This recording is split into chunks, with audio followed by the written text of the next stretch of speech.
Ladies and gentlemen, I'd like to officially call this evening to order. So, the people gathered here in this room today are friends, family, and people from different schools of thought who perhaps have been united by the book Beyond the Fourth Heritage. For those of you who have read the book, just your top of mind, what is your feeling? What did you think about the book? I read the book. It's very, very complicated for me. It confused me a lot. It put me into a place of doubt of my beliefs and things like that. I found the book so intriguing and basically it cited out most of the problems that we're facing in Uganda, and I had very many questions after reading the book. My take home from the book is what we know and what we've been taught is very plain, and this book gives us an opportunity to dig deeper and scratch the surface to see some of the things that we might not be able to learn from school. And this book tries to do that, to bring these things out. And one thing I should say, he's a very talented guy because he has seen through different lenses that maybe most of us haven't seen yet.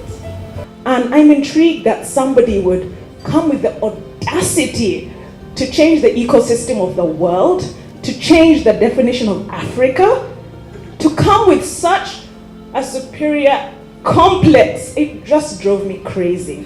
I read the book and he goes to great lengths to explain how an African thinks, how a Western person thinks. For me, it was very enlightening. When I read this book, I got a couple of answers that you get to appreciate the essence of why he wrote the book when he introduces us the theory of Kesa. He defines it as the authentic, individualized interpretation of one's experience of phenomena, such that one grows a consciousness and rational mind frame that actualizes the understanding of the fundamental laws of the universe and one's duty to contribute to creation here on earth. Look at your life, look at your friend's life, and try to fit yourself in this definition. This is going to go down as my best book of the year. Africans and Africa is a third world country, and that pains. But we shall not spend the time being pained or mourning. We must wake up. And it's not because we don't have the brains. The brain is there. It's not because we don't have the 10 fingers or the 2 feet or the chest. We have them. The only thing is that we are not using them properly. And that's what this book is all about. How do we transcend, beyond the limitations and beyond the fourth heritage?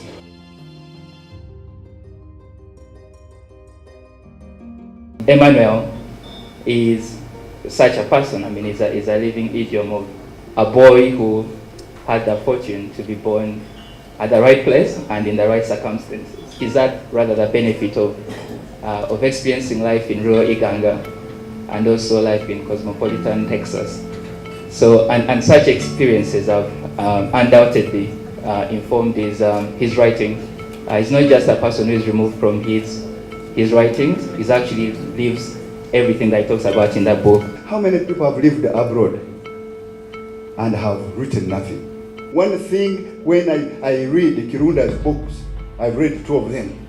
You see somebody who has been there with eyes open, with the brain open, not only absorbing, but analyzing, studying, and making conclusions. Now, how can we help him? One, we need to read that book. Okay? Not because it is written by Kirunda, but that book is talking about how to transform you and me. So it's a transformation book. If you want to be transformed, are you getting me? It's one of the books you must read.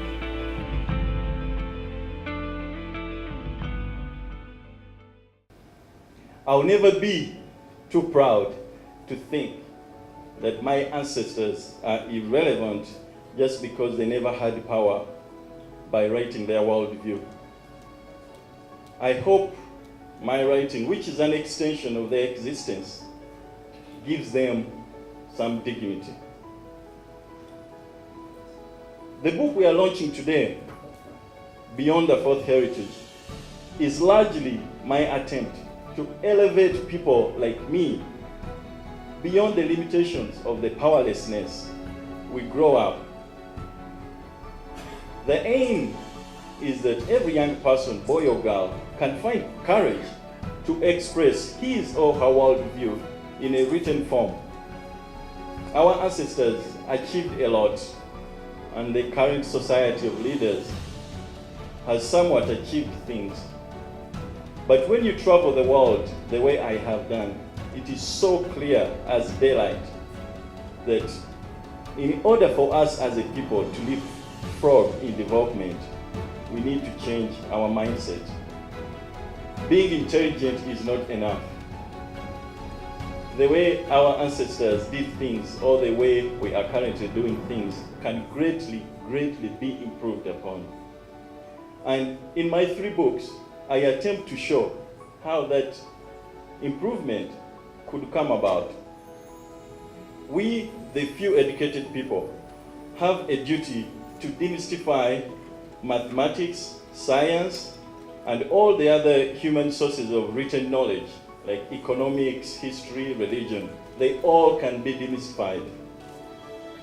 It is only after we demystify them that a kid growing up barefooted in Kaberamaido or in Tungam will be able to read the written sources of knowledge and feel confident and empowered to own some and reject some.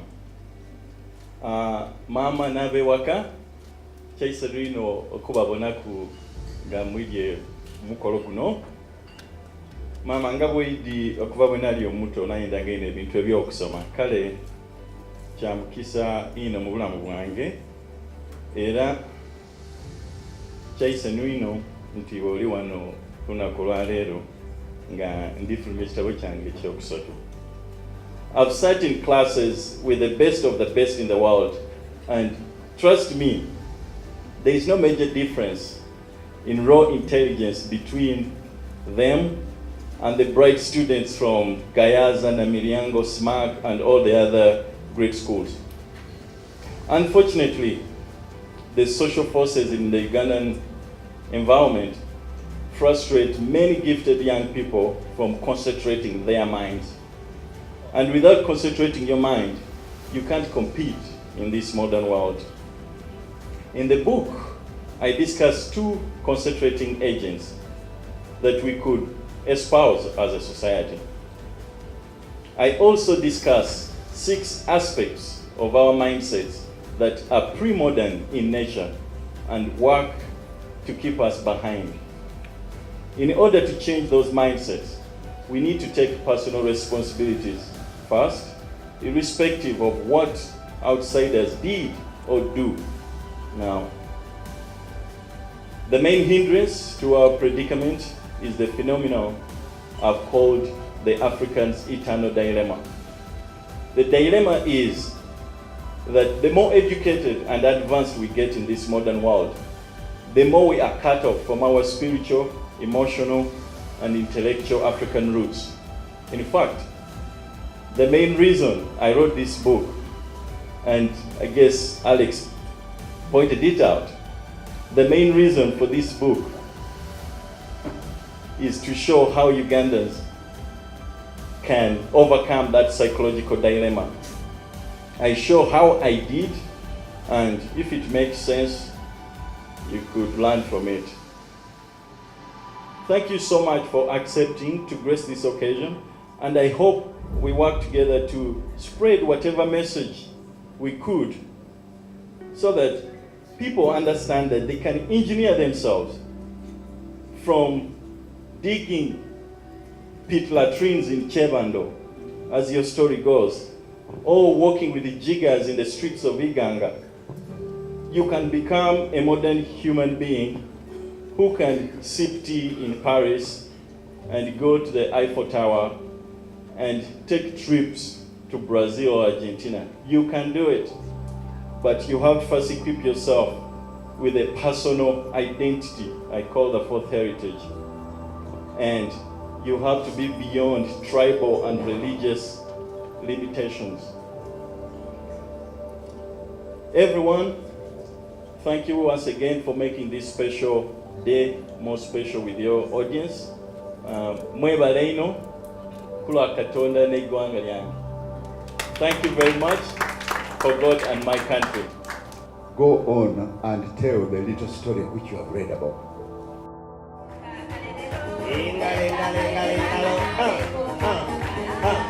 Hey, come on.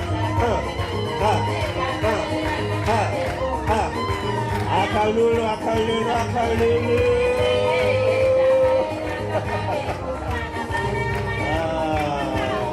Beautiful, beautiful, beautiful.